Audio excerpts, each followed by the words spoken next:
I thought my mans was about to record a best of 2026 winter anime to watch, but it's a compilation of fall 2025. And by the way, we already started reacting to it and I had to stop recording because he showed Demon Slayer Infinity Castle footage, and that is Nuclear Hazard Zone. I skipped over that section and we're gonna start playing the video at the part he stopped showing Demon Slayer.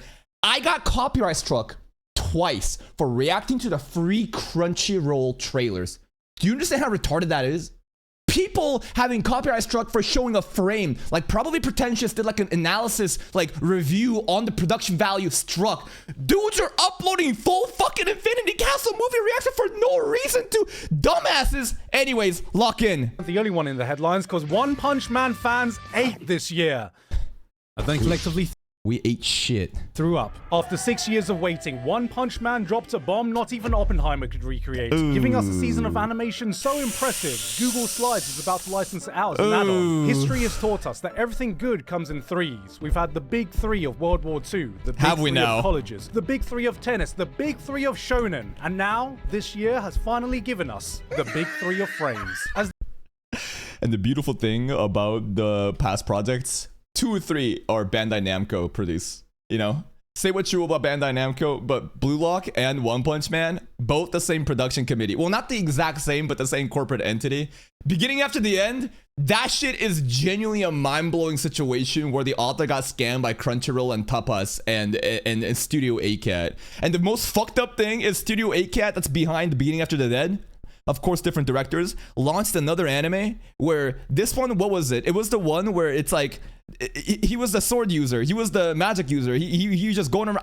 The classless hero. Mushoku Tensei, classless hero. That shit was way better than Debate right after the season. As the community responded to this failure on a scale anime had not seen before, Berserk fans could only helplessly watch this unfold on the sidelines like, hey, you wanted this, right? You wanted the real deal? Yeah. That's what this is. Wake up, you're in the middle of it. Stop complaining. This was the year where 2 letters shot fear and One Punch Man drama, it was fucking nasty, right? And that's what happens online when people are out for fucking blood. I know that a lot of people are genuinely upset and frustrated that the anime was bad. So was I, right? But then completely ignoring like the corporate structure and the limitation of the animators and telling animators to fuck off and lose their jobs and all that nasty ass fucking brigading happening.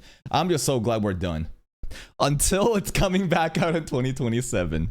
And this is the moment where it'll truly show, right? Do they deserve the apathy or the empathy, right? Because now you have plenty of time to produce, right? You have plenty of time to actually produce, and are you going to deliver with the same production line, right?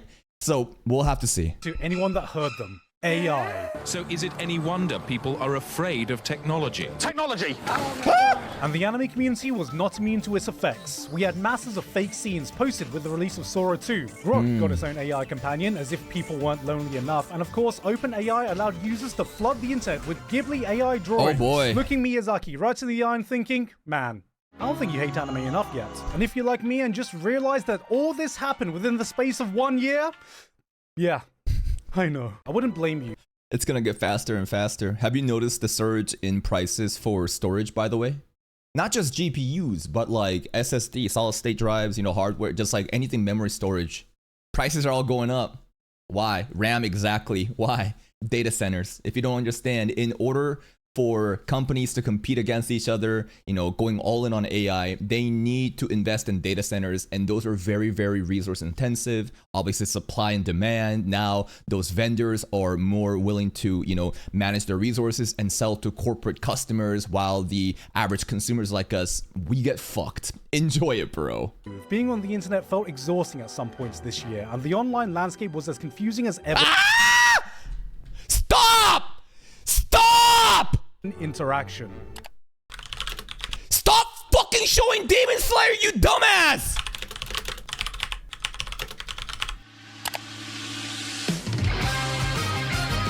Yo, they did that, by the way. They showed the free run face. This recent episode right over here. Where is it? This most recent episode. It was nighttime after they defeat the sword demon. Free run had that exact angle.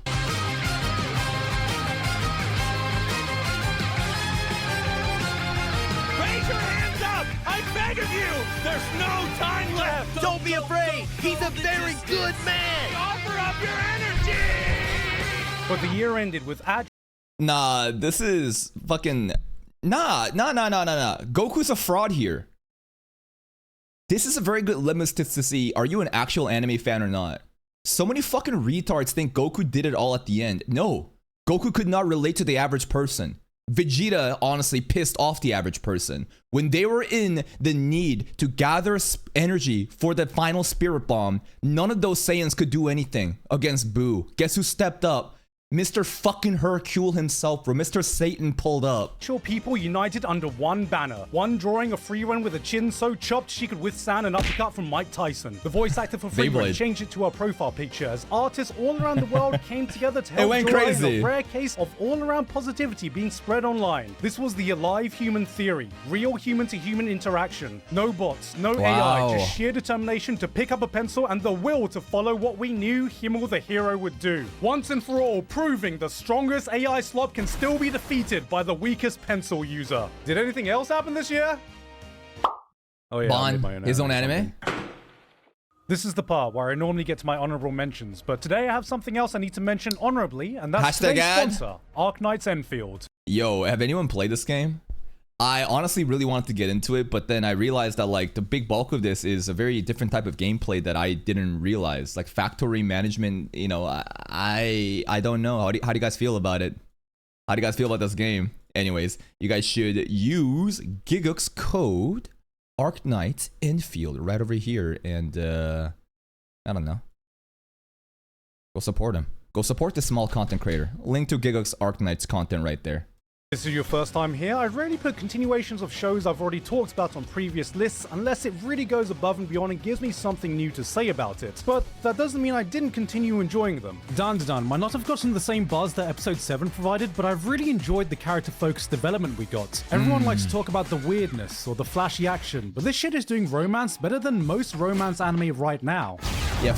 About a year. Yeah, fuck you, Dress Up Darling. I can't believe Dress Up Darling did that to us in season 2. I fucking can't, bro. Amazingly produced anime, though. Dandadan season 2 didn't make that kind of motion as it did in season 1. It didn't. I think it fell short. It's still an elite anime, but I think that the expectations were very high. And I think that episode 7, season 1, as Gigguk just mentioned, was such an insane episode that left such an impression that we were kind of expecting something like that. And I hope that they would do something like that for, you know, our Mr. 10-inch weenie guy, you know, at the end with the glasses, the fat guy, you know, the real main character. There were shades of those kind of, you know, emotional moments happening in his backstory, which was very abrupt, right? It was a very fast cut of through his lens of how he's getting bullied at school, yet he continues to persevere. But it kind of fell short, and the whole, like, you know, a Gundam versus, you know, a kaiju fight. Mecha fights aren't really for me, but the romance in the slice of life was really good. And I will say the finale of Baba coming down, right? At the end of the Mongolian worm shit, right? Versus Evil Line stuff. The way that Baba pulled down, the way that the temple monk pulled out, the way that, you know, the mannequin guy pulled out, the way that Chiquita pulled out, everybody pulling out one by one was like, oh my fucking god, that was climactic. Ago, I introduced my anime illiterate mum to Apothecary Diaries, so I thought I'd be a loving son this year and save myself from watching season 2 until the Christmas break so I can experience it with her. By which point, she had already watched it 4 times. Yeah. She said, didn't he say like he was going on like a vacation with his mom, but his mom got so hooked into Apothecary Diaries, she stayed inside and just grinded anime instead of going out on vacation. Doesn't even know its name. She just calls it Mau Mau. That's a true fan right there. That's a true fan. Apothecary Diaries season 2, honorable mention though, huh? Damn. It's definitely a very niche anime. I think that the fact this type of story even got like, I don't know if mainstream appeal is the right word, but it got a lot of visibility. It was a very fascinating story in season 1, with the Lacan story arc being the most interesting, right? Of like, oh my fucking god, I can't believe we were, you know, misled to believe he was this type of character. Then what a beautiful ending that was. Season 2 was more of building upon, you know, the friend, right? The fake concubine, right? What was her fucking name? Oh my god, these names are skipping my head. There was the girl that was, you know, had many different types of clones that looks like Shisui, like Lola and Shisui connection, right? And then going to a different place. And I think Lolan's conclusion was amazing. That entirely, like, and also Jinshi's like Mao Mao's like relationship bonding and touching the frog, right? That was kind of nice. The animation really did not lie about its name, being in my top 3 of best animated shows of the year that was so close to making the list, but just didn't quite meet the same level of unhinged, gut-busting laughter Nichijou gave me. Now, if we're talking most unhinged show this year, that was Nukitashi. Yeah, Nukitashi, bro, you're gonna get banned for that. I think City the Animation was a very interesting one that definitely is a successor to Nichijou in terms of aesthetic appeal and maybe conceptual design. A lot of people were hyping up Nokotan, right, to be that, but it just wasn't. But I enjoyed the first episode. I remember like the, you know, stoic samurai guy, you know, and the food comedy and the quirkiness of the characters. But, you know, stuff like that's very subjective. So I guess a lot of people didn't really care.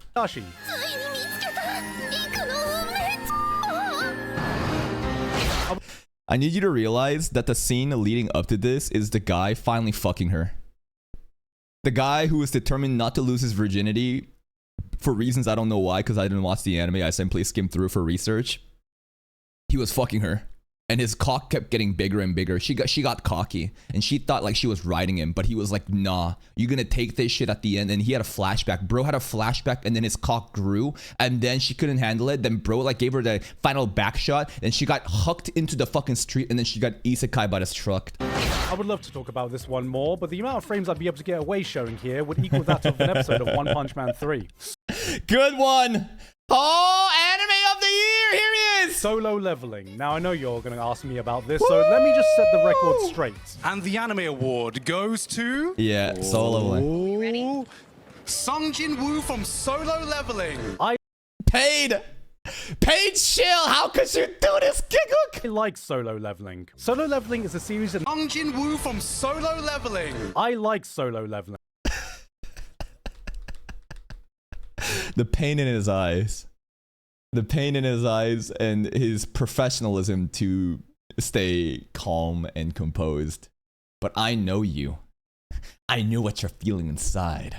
Solo Leveling is a series that knows exactly what it is. It does one thing, but does that one thing so Or a exceedingly farm. well, you do not care about anything else. And this season delivered some of the best power fantasy or a farming action spectacle you can find, and Yeah. I ate it up. But that doesn't also mean I think it's the best anime, or has the best main character. To me, this is not a 3-star Michelin dish, it is a McDonald's chicken nugget, but the best fucking nugget you've tasted in your life. It's a very, very elite McDonald's chicken nugget, right? I'd say like basically the example here is it's not like fine, you know, dining. It's not restaurant food. It's just like cheap McDonald's. But even then, like, have you ever been to like McDonald's and sometimes the burger or the fries are really fucking good and sometimes it's really bad? Because obviously it's dependent on the employee working there.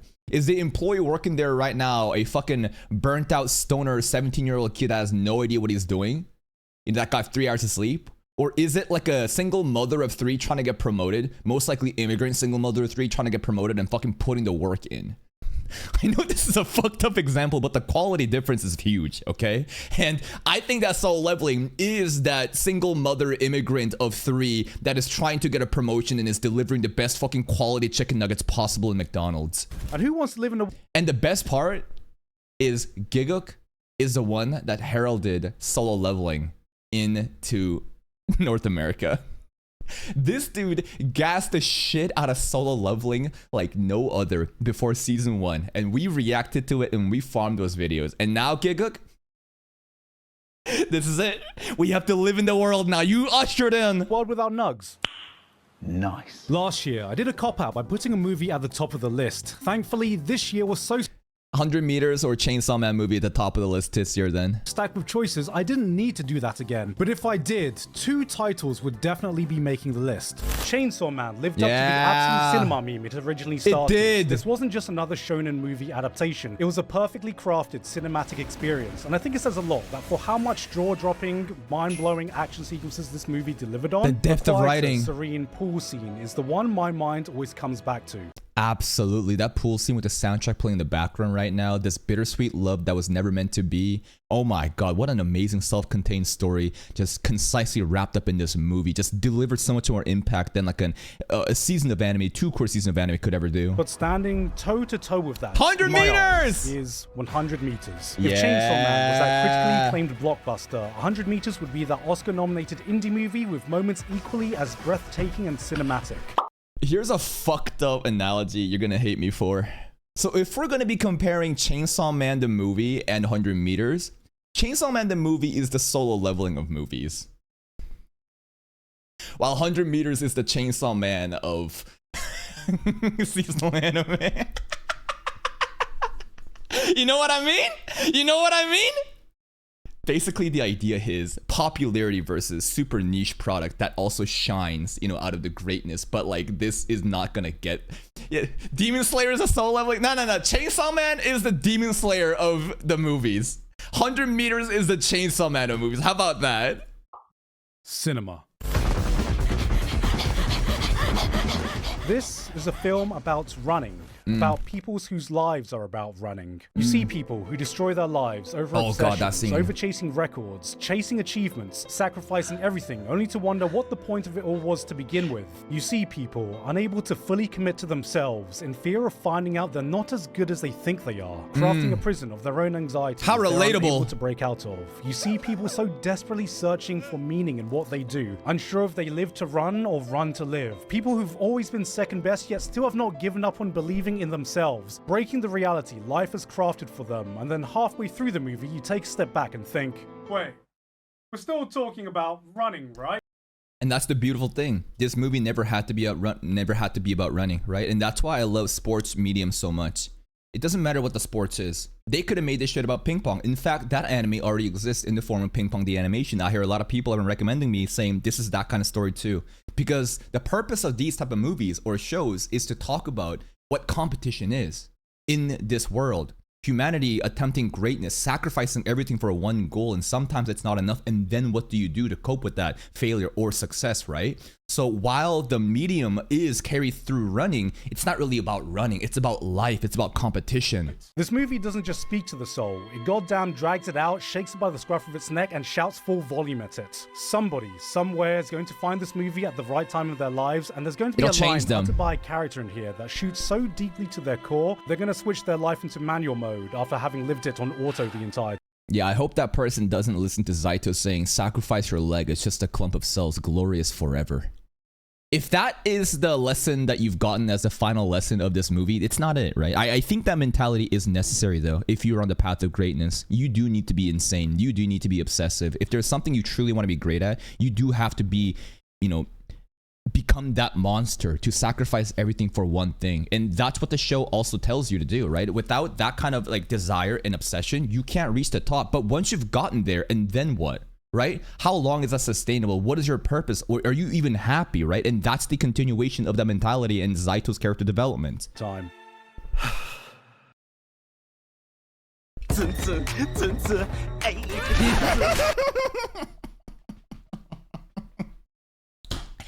I'll never get over Zanka's backstory stuff and then fucking Jabber just emoting, bro. It's flossing on his ass. Oh my fucking god.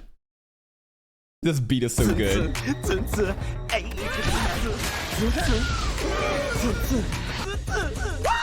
Bang! You ever feel like if you watch enough anime, so many of them don't just start looking the same, but also start to feel the same? Gachiakta spits on that, taking pre-established conventions and says, nah, I'm gonna do my own thing. This is set in the world of trash. Taste. Trash but anime. unlike the latter, there is absolutely nothing garbage flavor about presenting one of the most insane worlds Shonen has to offer. Have a look at these characters. Now, oh, come on. This ain't shonen. This is Isekai Slob. This is all Kirito clones. unless you've already seen them, you might not be able to tell that these are All right, let's try to guess. I think the middle is Spirit Chronicles, right? Sea-Dog was the voice actor for the villain in this show. Bottom right, I think is Wise Man Grandchild. And I honestly don't know top left, top right, and bottom left. I don't know these ones, but these two I do recognize. 5 characters from 5 completely different shows. They're the same picture. We can make that meme about Sung Jin Woo and Tomb Raider anime, right? The era of webtoons and regression and, you know, dungeon and regression slop is upon us. Now take one character from Gigguk. Not only will you never be able to mistake the show they're from, but their style, their attitude, how they carry themselves, everything about them. Okay, to be fair, Rudo Loki looks like that Killua guy, you know, from Hunter x Hunter. I see a lot of people making comparisons. Rudo also, I hear, kind of looks like, you know, not really like Accelerator, but like to say that this character is its own unique design never seen before, I think is ridiculous. Screams expression that you know exactly what type of personality they have. Now multiply that by all the minor characters you'll ever see. Gigguk has a design philosophy that permeates every single aspect of the show, creating a visual language with a vibe that is absolutely unmatched. Each character's aesthetic designs are very unique though. They do stand out. Neon lights flood the back alleys. And I think beyond just the character designs, there's something extra about this. And what is it? Black people. Corvus, Semu potentially being a black lesbian. How about that? How about the author supposedly being non-binary? But actually she's not non-binary? And now the woke people have captured this fandom and there's room. I don't know. Have I been gaslit to believe that like this shit's like written by a non-binary author or not?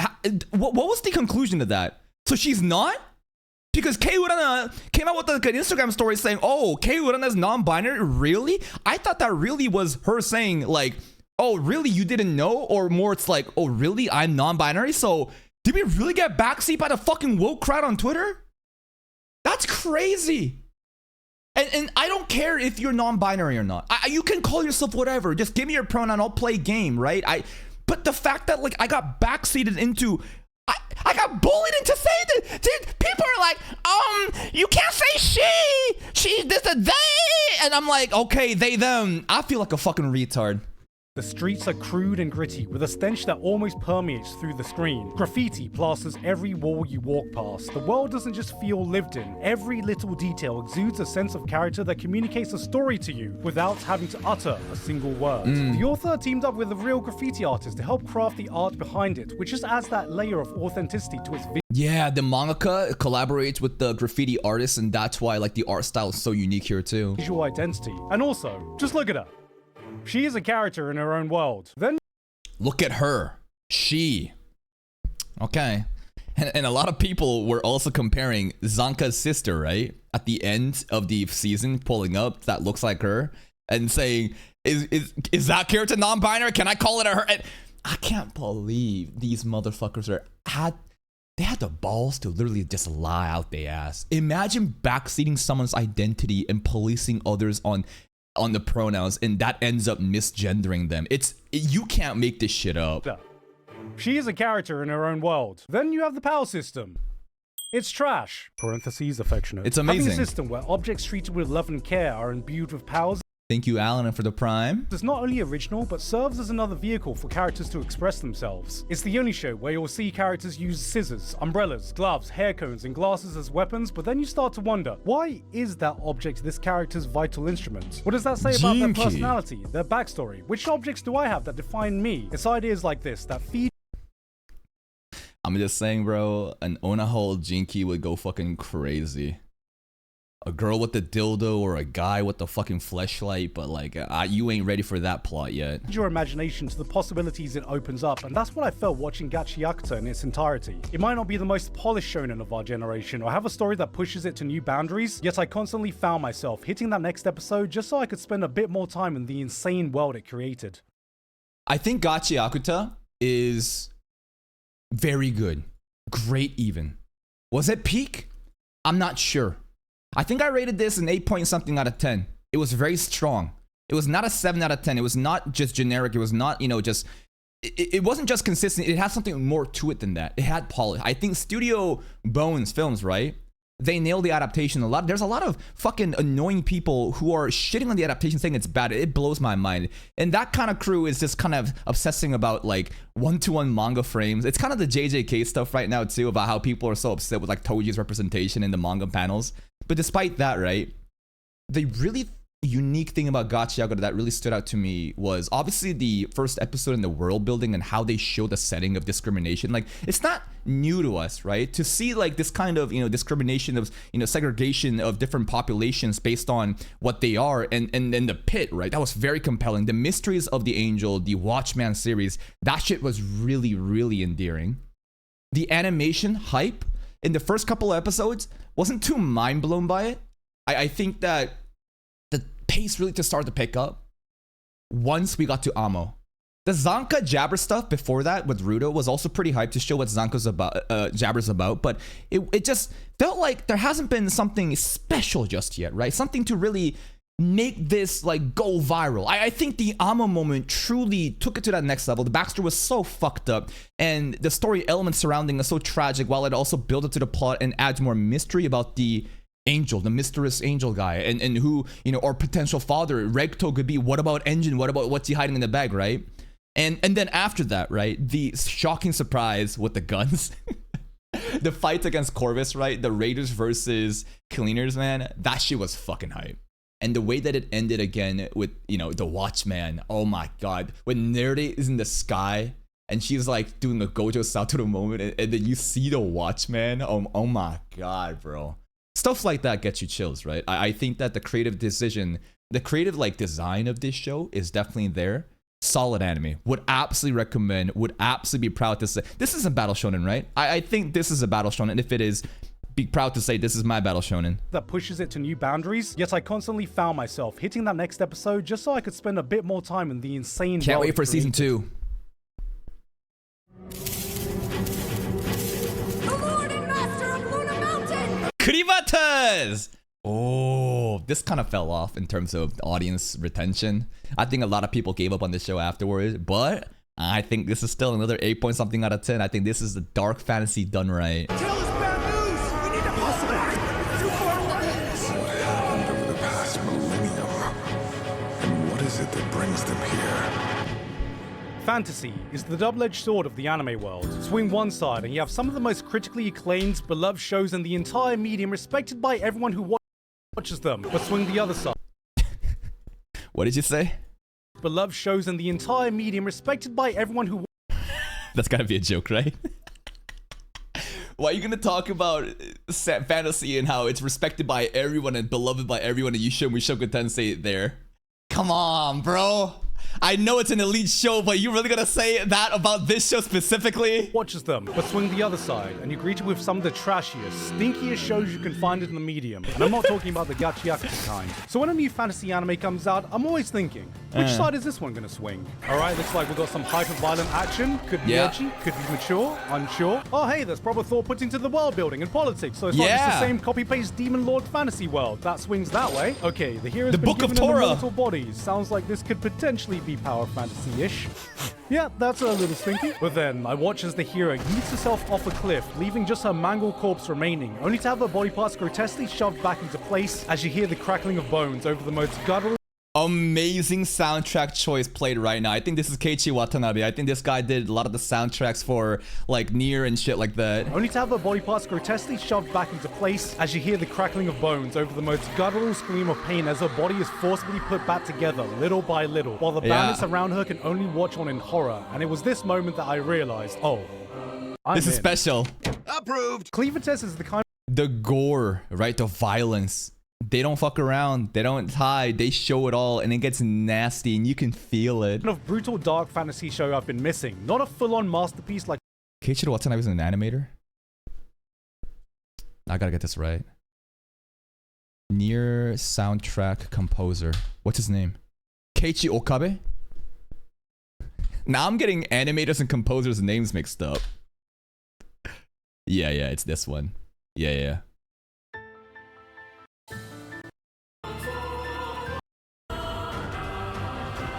Yeah, it's this. Yeah.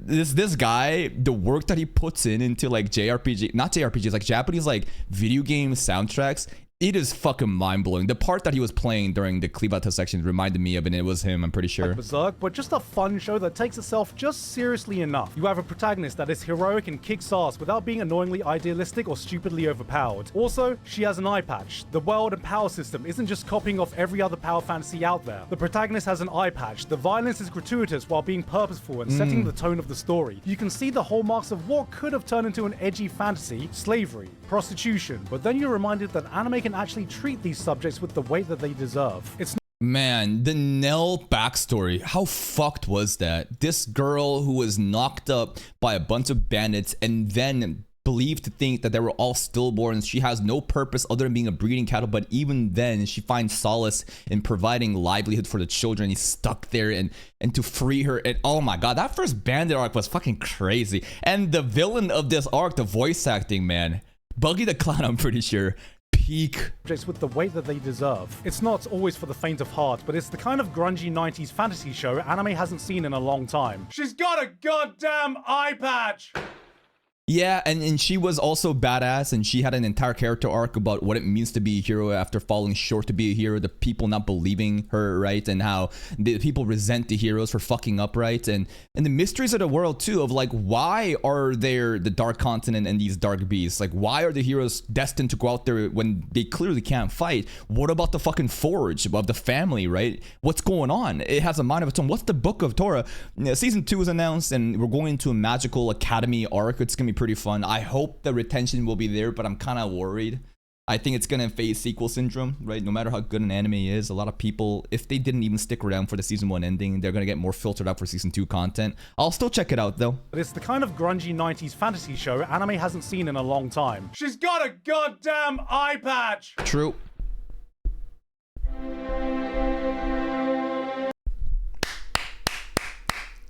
Most underrated anime this year too. This season right now. Medalist is about to air in a couple of days. Season 2. This shit, Studio Engi, the way that they delivered the themes of, again, competition, like 100 meters. This is 100 meters, but skating, kinda. Not the same story, but it has that themes. But it just won't appeal to people. Why? Because the nature of the storytelling is done through children figure skating, and a lot of people just don't give a fuck. It sucks.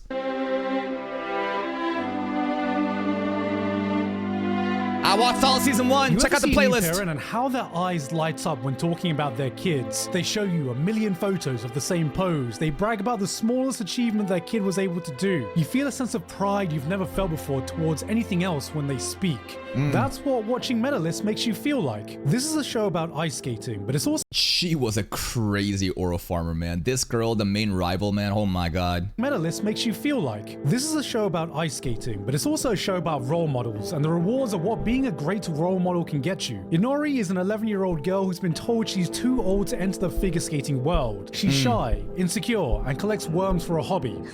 This girl is going to get absolutely destroyed in school. But just by finding one person that believes in her, she's able to see something in herself that she never could before, shine in a way she never believed, and you're invited to be a part of that transformation. Medalist grabs you with grounded, well-realized characters all around, doing something revolutionary by treating its child characters like normal characters. Because yeah, I mean, I really enjoyed the themes between the main coach and the girl, and how relatable she could have been back in the day for me too, and how like she's also so desperate for success because like time is passing, and that's a very important thing about this show. This girl is only like 9 years old or something, but she has this desperate attempt to just be good, and already so many kids have already like gone through many lessons and is far ahead, and she feels insecure, and then you get the coach who can relate to that and delivers beyond that. It's amazing. you know, children are people too.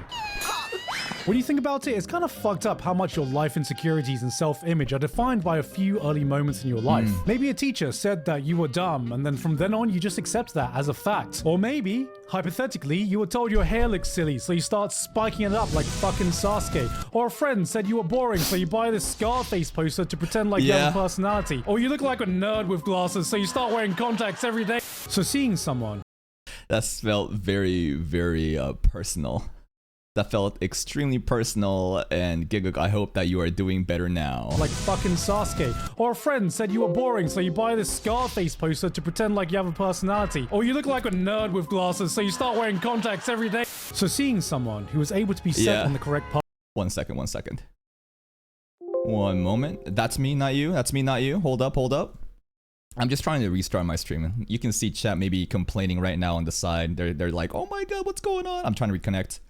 In the meanwhile, I'm gonna start reacting still. Path because they found the right person, found the right role model, spoke to a part of my younger self that might not have gotten that same opportunity. Every small achievement, every small step they take becomes a collective win. And when they pull through and hit that complete triple axel after numerous falls, Ooh, you'll be baby. shedding tears like a proud dad, telling the person next to you, that's my kid. Yeah, that's my kid.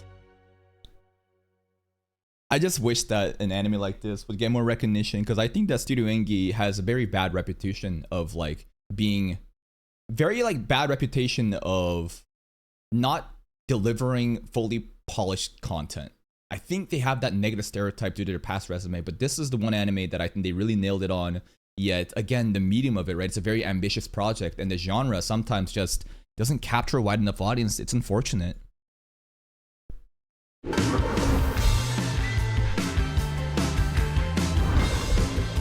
Summer Hikaru died! Horror is one of those genres anime rarely gets right. On one hand, I think the medium makes it harder to get genuine scares compared to its live-action counterparts, but then one too many times we get a promising project like Uzumaki that took a bit too much inspiration from its source material and spiraled its own production into madness.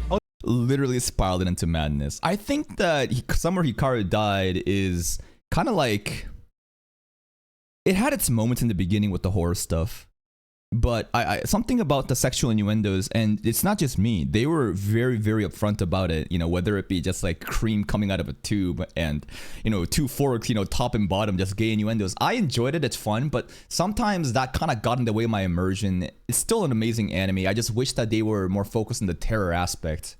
I was beginning to lose faith, but thankfully the Summer Hikaru died not only restored that, but has set the bar of how anime can achieve horror of the highest quality. So you may be wondering, what's so different about this one? He's gay, but he has a special connection to classical music. There's many things that are interesting.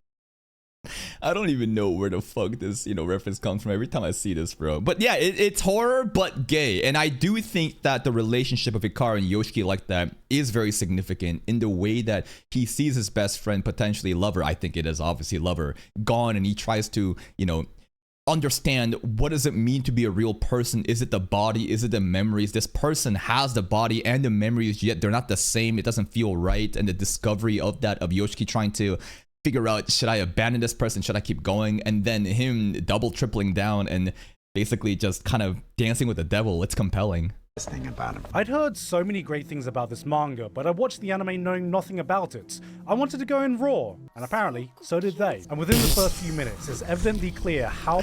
Yeah, it's like stuff like this, right? Come on, you know what you're doing. But like, yeah, they were getting heated. All this show succeeds where so many others have faltered. Almost immediately, you are drawn in with this eerie sense of dread that crawls under your skin and doesn't let up. Every scene oozes a sinister air as thick as the summer... Oozes, thick, stinky. Up. Every scene oozes a sinister air as thick as the summer humidity you're watching on screen. Yeah. It's not about jump scares. It's the ghastly imagery that gives you a peek into the eldritch horrors that lay beneath the shadows. Horrific entities brought to life with haunting arts that make the hair on the back of your neck stand. Atmosphere is why this is a masterclass of anime. Yeah, the overall ambiance, the vibes, the atmosphere, right? There's a tension and anxiety that is very persistent. I just wish that, again, that was not disturbed by so many gay jokes. Horror. Behind all that, though, is a succinct exploration of grief and love between two bros that is 100% undeniably, gay? categorically platonic. So gross. So It is not platonic. I mean, just look at this man. He's so straight, he's about to have sex with another man, so he knows what the woman he goes on dates with will feel like. Cause you know, when you have a Lovecraftian nightmare creature wearing the skin of your dead friends, you first gotta figure out so many things. What is it? Is it dangerous? Does it come in peace? Or just you? You know, maybe Michael's Does it come? Yes. gay, maybe he's not. He is. To be your X!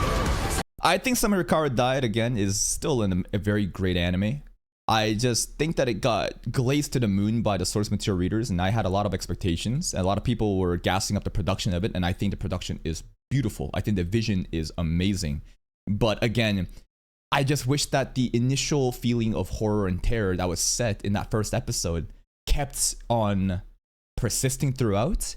I think that the overall dynamics of these two characters, Yoshiki and Hikaru, started to kind of go in circles over and over again of like, what am I? I'm gonna give up on you. I'm not gonna give up on you. But then later on, I don't know, it just continues. And later on in season 2, I thought season 1 was gonna be a self-contained story, to be honest. But season 2, right? He's basically doubled down, and now he's made a pact with the devil, and I think that the hamster guy is gonna come after them.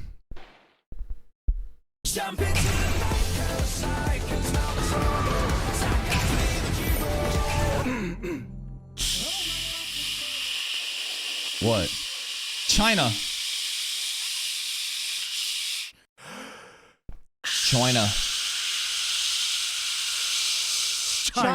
Yeah. Has continually been on the rise in the animation space, and this year it really felt like there was always at least one show per season that stood out in the highly competitive world of animation to be one of the hot shows to watch. And in my eyes, their crowning achievement of 2025 came in the form of To Be Hero X.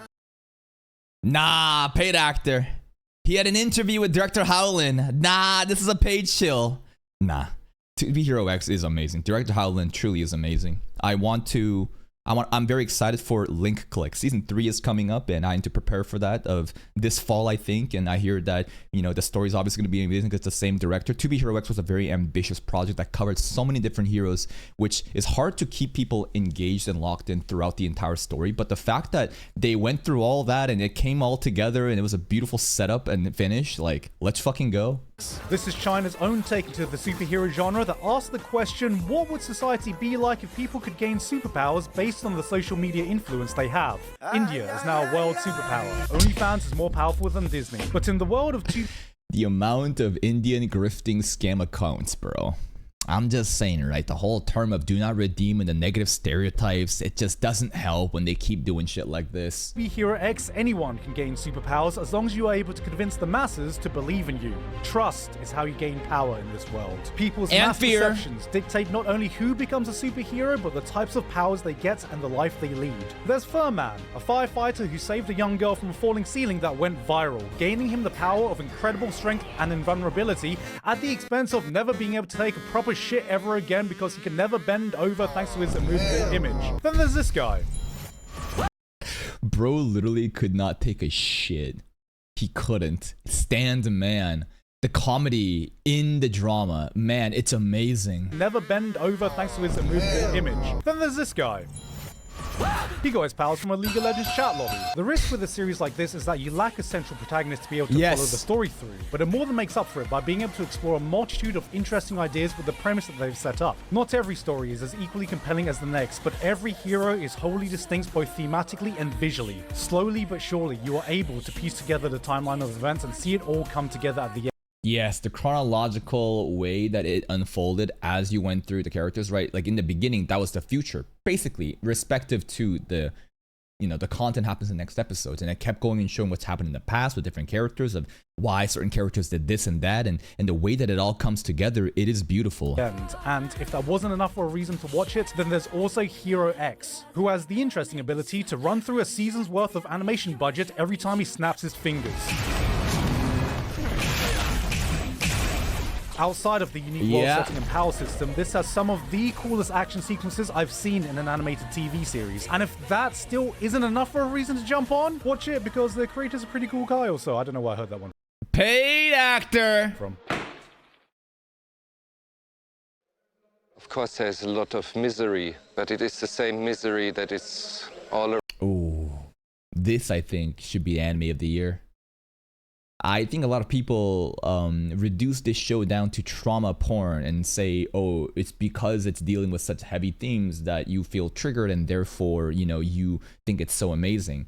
I don't think so. I think that is the actual goal of a show, to leave a lasting impression on an audience. I think that a show is good to you based on how you feel about it. It's a gut instinct, right? You can get into the nitty-gritty sakuga and say the production value this and that, but I think at the end of the day, just watch it and how did you feel about it? And that will be based on how well the show hit its target audience on the emotional appeal. If it's a battle shonen, if it's supposed to be aura farming and soul leveling, you feel excited. You feel like Sung Jin Woo and you're popping off, right? If you are, if you are, for example, trying to hit romance, you want to feel like giddy, you know, romance vibes, you know, the lovey-dovey vibes, right? And this show is dealing with such fucked up themes on another level, combined with this amazing direction and production. In 6 episodes, I think it was able to do something so amazing that very few anime could compete with this year. Around us, the trees here are in misery and the birds are in misery. I don't think they sing, they just screech in pain. I remember the first time I watched the movie Requiem for a Dream, a movie so shockingly powerful that it disturbed me to my core, yet allowed me to experience emotions few pieces of fictions had been able to make me feel. Its message has left an imprint on me that remains to this day and continues to be one of those films I'm glad I experienced but never wanted to watch again. I said exactly the same. Yeah, I don't know if I want to watch this shit again. It was very, very fucked up to the point where I'm like, I think one time is okay, but even then, I'd recommend it for most people to say just one time to see something. This is gonna make you feel something. Same thing to myself after watching Takopi's Original Sin. This is one of those shows that leaves you completely drained, giving you the sinking feeling that drops down to the pit of your stomach at the end of every episode. Genre? Drama? No, this is a straight-up horror anime for your emotions. It's about an alien, Takopi, from the planet Happy. All he wants to do is spread smiles and happiness without a single shred of negativity. He's the type of guy who'd hear about a racism problem and try to solve it by running. Now pair him with the Trauma Trio, 3 kids. It doesn't help that the alien has no understanding, right? The what's it called? The alien has no understanding of human soft skills and relations, and there's fucked up moments where we shouldn't be laughing of like, oh, why is you hanging on a noose? What's going on? And he can't realize, what do you think just happened? Solve it by running. Now pair him with the Trauma Trio, 3 kids whose collective future therapist bill would equal the GDP of Norway. That's right. Hey, little buddy, how are you doing? Oh my god. Whoa, whoa, Yeah. Whoa, oh my god. Whoa, whoa, whoa. It's Japanese Smiling Friends. This is a series that wastes no time into throwing you into the absolute deep end of emotional trauma and letting you sink further from there. Watching the first episode of Takopi is like, yeah, they did give you like a double suicide warning in the beginning too.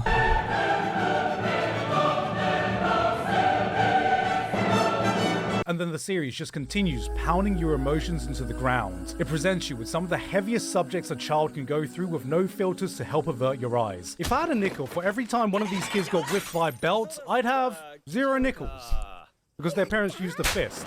Yeah, the parents are literally so exaggerated to be the pieces of shits in this show, right? And the whole theme is that people are capable of good and bad.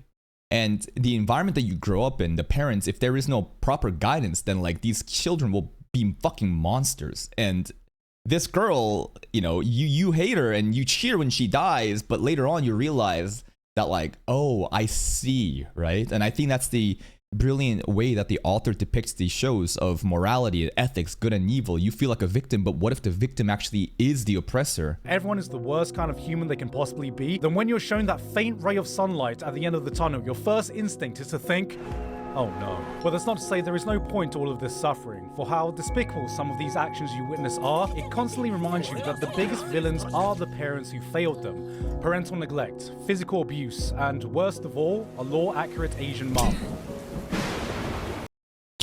Lower accurate Asian mom, true. 93 out of 100. You're trash, disowned. It constantly reminds you that the biggest villains are the parents who failed them. Yep. Parental neglect, physical abuse, and worst of all, a law-accurate Asian mom. Each kid is a product of their own toxic environment, and for how suffocatingly pessimistic this show can be, it never devolves into being downright cynical. It's an important reminder of how trauma can be passed on, how the worst environments can shape the worst people, and no matter how hard life can be, nothing is more suffocating than having to deal with it alone. Because in the end, aren't the friends we made, the trauma bonding we did along the way? Wait, is that how he goes? I don't know. It's my job to help this guy and everything, but I think this guy's a lost cause. He's obviously made up his mind. Why don't we just cut our losses and get out of here? I think Takopi's Original Sin does live up to the hype and is not... I think it is overrated because it's so peak. I think so many people also, right, rate it so high because it was amazing, and that's why it's overrated. I think that the way that it was able to contain, again, this story within 6 episodes was masterful. You did not have to have 12 episodes. You didn't have 2 cores. All you had to do was just, have, just like one single arc, and it delivered and executed in such an amazing way.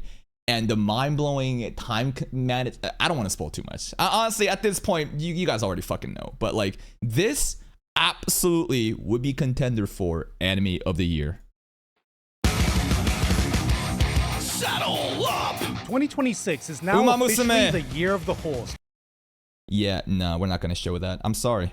Again, right? Content like this, like Demon Slayer, right? I know Gigguk doesn't do anime reactions, and therefore he doesn't really know. Maybe he has the right to do it, bro. But like, no, I'm skipping Uma Musume again.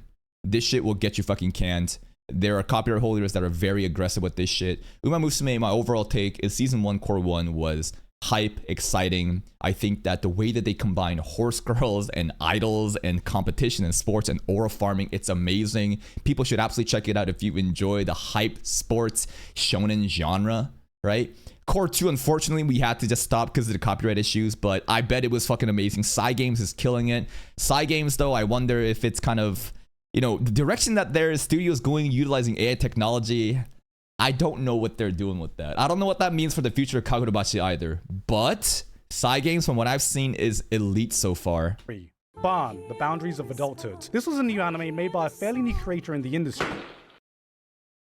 Bro gonna glaze his own anime.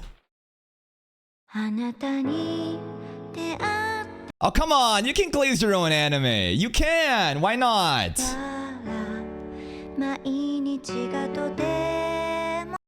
Oh, this is a very underrated anime that I didn't get to check out. A lot of people have been telling me about it. Apocalypse Hotel. I remember this name. Attention spans are fucked. Memes are incomprehensible. 6'7". I can't be the only one who feels like every day I see something that makes me lose IQ until my last remaining brain cells are stuck there on life support, powering the last bit of sentient thought I have. But this year, there was no show that healed my soul more than watching Apocalypse Hotel. In an era of brain rot, this one gave me pure brain ripe. Apocalypse Hotel is a different kind of slice of life. It has all the hallmarks that make up the genre. A quieter, subdued approach to storytelling, charming characters, a whimsical, bright air that complements its calming atmosphere. What the hell? Then keep watching.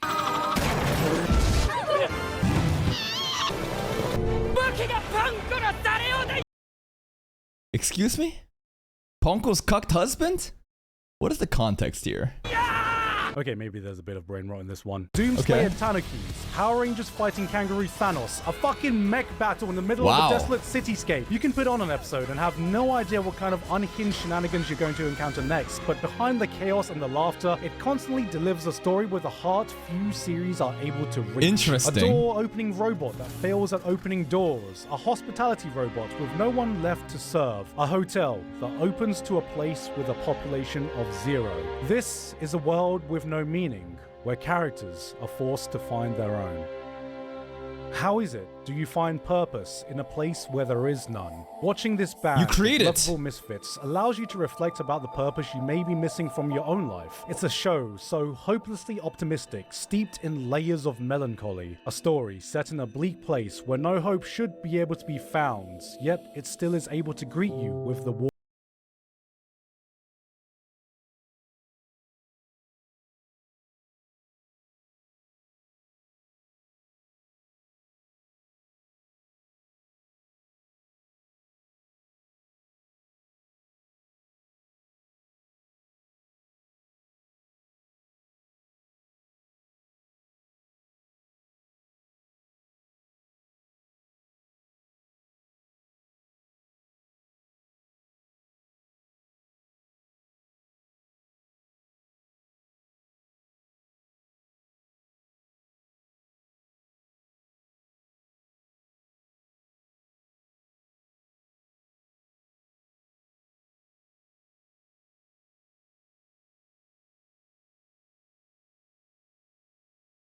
In the episode? Oh, they copied Devil May Cry. Thank you, Nick Christians, for the tier 1. Wonder how many people can get pissed about that. Wow, that was a very beautiful, profound, compelling monologue about just existentialism. Sounds like this anime is existentialist porn. utilizing the feelings of emptiness and void with tragedy and nostalgia and existentialism and basically making you think that this is amazing art beyond its actual weight category. That's very rude, huh? I don't know. I haven't seen it. I've heard amazing things about it. Maybe I'll check it out on my own. Maybe it can get voted in as a Patreon exclusive if it's really something you guys want to watch. But yeah, I bet this is the type of show that will go underlooked, just like Medalist, right? Based on just kind of the aesthetics of it or the nature of the topic it's covering. But it's cool to see that something like this exists. What the hell? Did it start flying there? Wait. Why are you turning into a butterfly?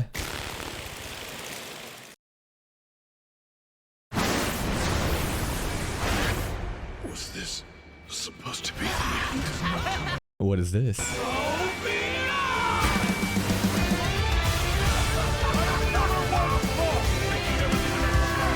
God damn, it's academia.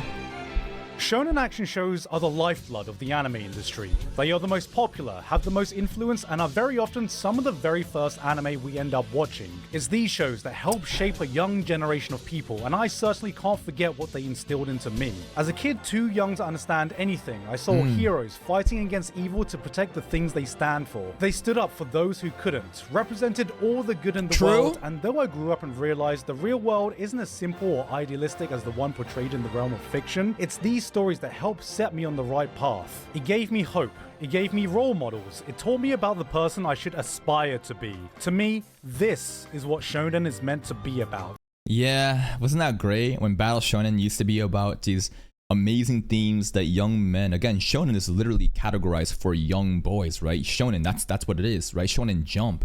It's for a young demographic of men trying to learn good themes and morale and motives to just improve themselves, right? Growing up watching Naruto, One Piece, Bleach, Dragon Ball. What was it? Surpass your limit, right? Be good to others, right? Power of friendship. These are very great themes, right? To be able to work hard and surpass your limits, no matter how, you know, the shitty cards you were dealt, to keep going. That's what Rock Lee's all about, right? These are amazing themes that I think were critical in forming my childhood experience and me being able to survive in my environment. But now Battle Shonen is kind of just basically what people say hoodweebs enjoy, and they are the worst kind of people to ever exist, and they are everything wrong with Western slop audience, and it's got culture wars now. How fucking stupid is that, huh?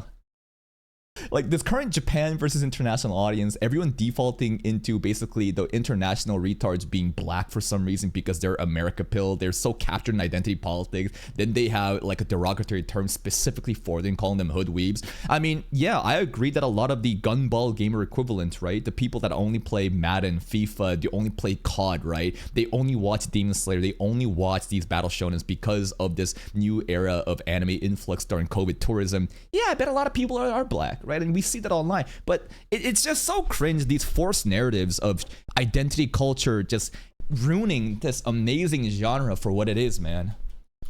This is the shonen I grew up with. This is the shonen I know, and I don't think many shows have distilled that concept down as purely as My Hero Academia has. Regular viewers will know that I've had an up and down relationship with this franchise. I instantly fell in love in season 1, watched it explode in popularity in season 2 and 3, then gradually fell out of favor as other shows took the spotlight. JTK! But I always kept watching in hopes that it could at least end with a bang. And now, 10 years later, I heard that it did end with a bang. I heard that MHA finale final season was just like a highlight streak of 9 out of 10s and above. I can wholeheartedly say, boy, did it ever.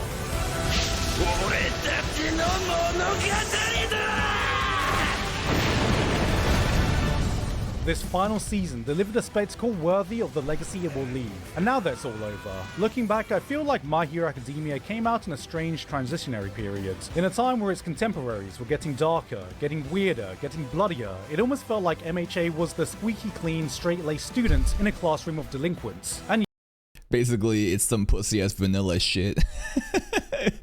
I just remember that the manga of this was coming out during the end of the big three, right? Like Bleach and Naruto were kind of done, And people are like, what's the next big thing gonna be? And I hear that a lot of people were talking about MHA and shit like that. And then the anime came out and the amount of motion that it made, I heard was crazy. Yet, it managed to achieve what so many long-running series have failed to do. For after 10 years of characters, action, drama, and development, it was able to close out standing tall, shouting a clear and concise message for the world to hear that stayed completely true to what it always was. Anyone can be a hero. Anyone should try to be a hero.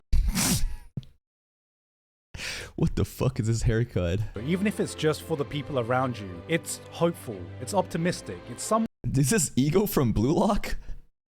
Yo, I found him. Be a hero, even if it's just for the people around you. It's hopeful, it's optimistic, it's somewhat maybe cheesy, but it is very My Hero Academia. This may not go down in history as everyone's favorite show, but I will remember it as a testament of what the beating heart of shonen should be. We will always need heroes, we will always need hope, we will always need a story like this. And at the end of this era, I'm glad it was there to remind us one last time.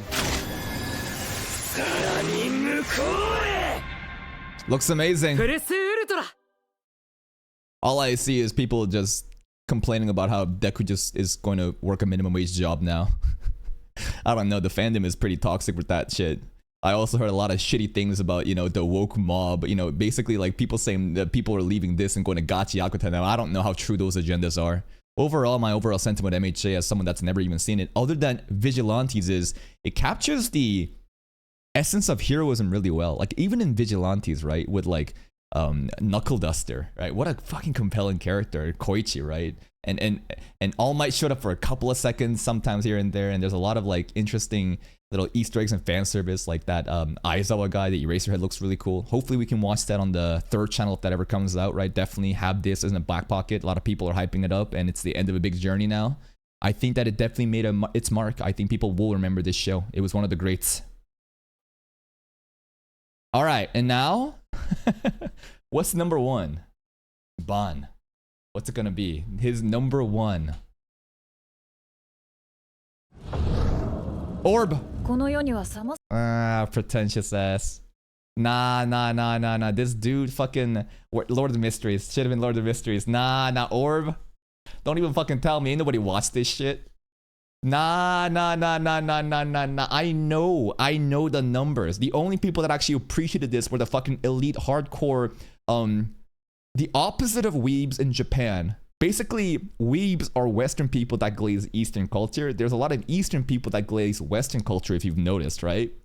Those people fucking ride or die for this show and acknowledge the greatness. The fucking American tards, they did not give a fuck about this show. I can't believe how this show was done disgraced on YouTube reaction performance, bro.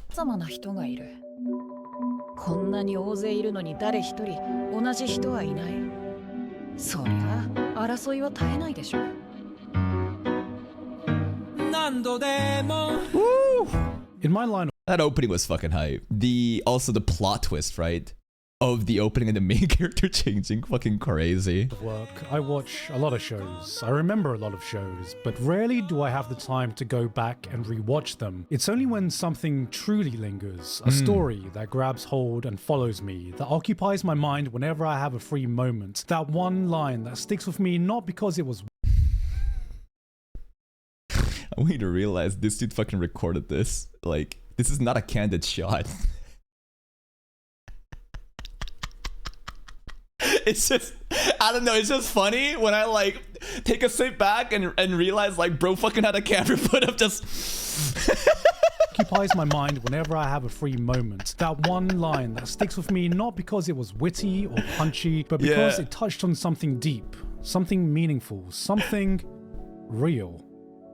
Yo, same author by the way, 100 meters an orb, and this guy is very young talent. The mangaka here is cooking the brain. This guy, you're gonna continue pumping out peak. I watched Orb on the movements of the Earth more times this year than any other shows from the past 10 years. Wow. And yet, I am still as moved, as awestruck, as absolutely mesmerized as the first time I watched it. Why am I telling you all this? わからない。私の感動を This was a show that, when half done, I put as 4th on my list last year, not knowing that when I finished the entire thing, it would become my anime of the decade. Wow. Anime of the decade. Damn. That's crazy. This decade. 10 years. I mean, if there was an anime to be kind of placed in that position, or being there, sounds pretentious. Sounds kind of performative maybe to a lot of people that would reduce this show to something like, oh, it's just, you know, elitism. It's just, you know, people trying to sound smart. Oh, you're trying to be different. But based on what I've seen of this show, the potential is there. I didn't finish it because, again, YouTube reaction games, right? It's different, right? People dropping it because people don't care doesn't mean that the anime is bad and the algorithm game is different. I'll watch this on my own time. We can watch it a different time if it gets voted in, but I'll believe you. I'll believe you. That's a big statement, and you may not agree. You may have other shows you prefer. It may not have Yeah, Moist Critical made a video the other day, didn't he? Literally talking about recommending Orb. hit you the same way it hits me, but that is my truth. And for a moment, I wanted to invite you to see what that truth meant. A show like this comes along only a few times in a generation. It is not only one of the most original, beautiful, and Generational anime, bro. Generational anime. Oh my god, the glaze. This is a crazy agenda. nigh on unpredictable series to come out in modern times, but it's one of those stories that has the power to teach you something about yourself without preaching, without telling you what's correct. It presents you with profound ideas and helps guide you to find your own answers. Orb is an anime about heliocentrism. It's about proving the Earth moves around the sun, but also it's a story about truth. About Exactly, right? Again, the same way that 100 meters is not really about running. Orb is about figuring out, you know, heliocentrism versus geocentrism, the church trying to keep it a secret to contain the power of the way that the world revolves around what? Us, God, sun, whatever's going on, right? And how people who tried to confront the truth are killed off, but they continue to desperately pass on this like will of wanting to know the truth, right? It's compelling. And I think that's why it's such an amazing show. The thing that I hated about this, though, it's the compositing during nighttime. I can't see shit at nighttime. That fucking infuriates me. I don't know how much of an issue this was beyond the first couple of episodes that I've seen, but when it hits nighttime, you don't fucking see anything. It's just like, I might as well just be reading the subtitles. About people who fight for truth, about the lengths people will go to prove truth, about people who have their truths challenged and respond to it without disrespecting the person that challenged it. An egotistical priest putting his trust in the wisdom of a peasant. Honestly, if that's the only complaint you have about an anime, that's pretty fucking good. Just increase the brightness, Lamau. A devout believer defending the words of an atheist. The heroes of the story are not the ones who are right. It's the ones who are willing to accept that they could be wrong, who will listen to those that oppose them and try to understand even if they don't necessarily agree. These are the people that embody the human spirit, that together ignite a flame that transcends lifetimes. Wow. Every character is memorable, every line powerful, every journey poetic. This is simply one of the most beautiful stories I've ever witnessed. And the more time that has passed since I first finished it, the more times I've rewatched it over this year, the stronger its message has resonated with me as I looked out and saw the world as it is today. Unlike the world of Orb, we live in a time when information is more readily available than it ever has been, and yet truth has never felt so hard to find. Technology that should have allowed us to grow closer has divided us even further. Knowledge is no longer the currency we lack. It's trust, a lack of trust that has eroded the respect we have of our fellow person. Ideas are not built on, they are condensed down, dismantled, and publicly shamed. Everyone is a soldier, enlisted to fight in an ideological... Like this shit right here. You really gonna tell me, like, this is fucking good compositing here? Like, what the fuck is this shit? This is bullshit. Fuck you. You don't have to do it like this just to have that immersion of it's nighttime. What the fuck is this? Come on. No. Obviously, you can fucking see the design, but like, are you really gonna tell me that this is actually visible? You're fucking crazy if you're gonna tell me that this is good nighttime compositing.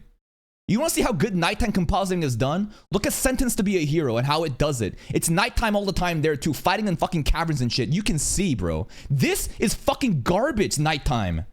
Everyone is a soldier. Yeah, immersion just goes out the window the moment I can't fucking see anything. I'm just pissed off. Enlisted to fight in an ideological war of exchanges, where common ground is no man's land and the winner is decided not by who is more right, but who can prove the other side more wrong. How does anyone navigate the landscape we are currently in? And I think that's why I was just so constantly drawn back to this series. A story like this is the reminder I needed that the world doesn't have to work like this. Sentence to be a hero uses brighter colors, bro. You're so close and you're so fucking far away. That's the whole point. That there are ways, there is creative directions you can take to enhance the experience for the users. The way that they have monster design, you know, just like Belted and Blight, right? And also the line work around other characters too. You're right. And you don't get the point. That progress is made through collaboration, not dissociation. That, disagree or not, we are still in this together, in an era that will be shaped by our collective hands. Whether any of us have the right answer or not, it's thanks to this show that I remembered, as long as you can continue to question whether you are right. Oh, this guy was a Giga Chad. I love this guy in the first 3 episodes. This dude was so hype.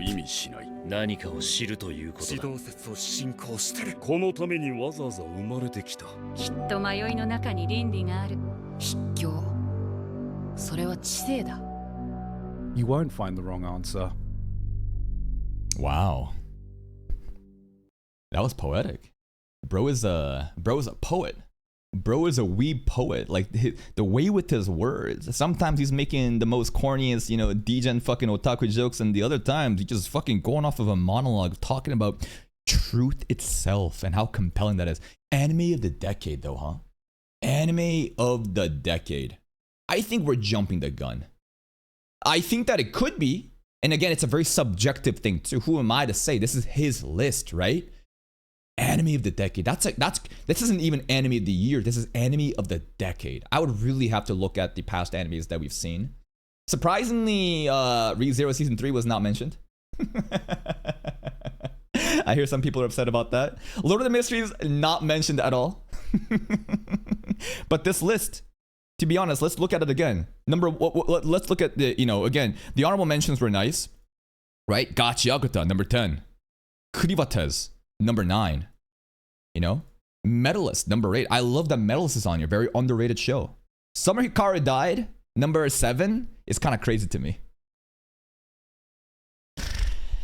Go watch my Hikaru reactions if you want my understanding of this show and my talking points. But like Hikaru at number 7, I think that this is truly overrated and beyond glazed than what my experience was. Again, the amount of sexual innuendo disrupting the immersion of terror and horror that captivated me in the first couple episodes, and the redundancy of the character development of Yoshiki and Hikaru going in circles of like, I love you, I hate you, I love you, I hate you. Okay, I'm really gonna go with you now. I'm gonna stab you this. I'm really down this time.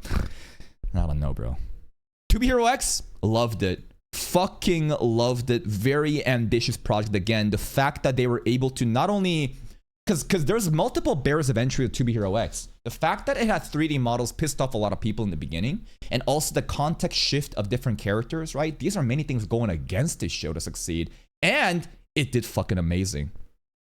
Takopi? Yeah, I know. It's definitely up there. If anything, I'd say Takopi might be the anime of the year. I think Uma Musume definitely had its moments. I just wish that we could have fucking watched it. I'm glad that Uma Musume got glazed this fucking high. Apocalypse Hotel feels like an underrated gem that probably should be up here. Haven't really seen it though. And My Hero Academia, again, a battle shonen putting up here. It's nice. It's a very balanced list of underrated gems, mainstream battle shonen, as well as, you know, pseudo-intellect performative slop or peak, such as Orb. I think this is a very elite list. Of the decade is fucking crazy though. But damn, no Re:Zero Season 3? No Lord of the Mysteries, and I'm sure there's many more animes, but pretty good list in my opinion. Pretty damn fucking good list. Please go check out Gigguk. Here is the link to the video. Please go check out Gigguk. He's a small YouTuber, and with your help, maybe he'll reach 4 million subscribers. Go give it a sub. See you next time.